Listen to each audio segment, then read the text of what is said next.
So here you can see that I have an image, and what I can do when I actually use the brush tool is to use Ctrl to choose out color. So let's say I'm actually going around drawing out something right here, but I want to choose a certain color. Then I can simply hold Ctrl on my keyboard, and then I have this. You can see that I can take a sample right here just by clicking, and then there you go. I got the color that I chose from a sample. But I can hold Ctrl and then select out the color from the list that appears right here as well. So I want to do a quick color selection, relatable color pops up so that you can simply paint around.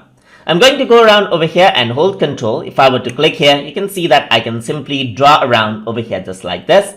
Go around, click here, and then draw around over here.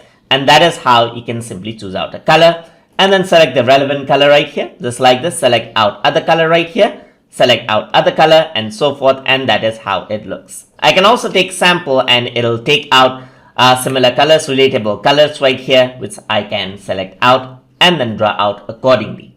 And that is how you can press Ctrl to choose color while you're using the brush tool or other painting tools inside of Pixlr E. So hope you guys learned something as always.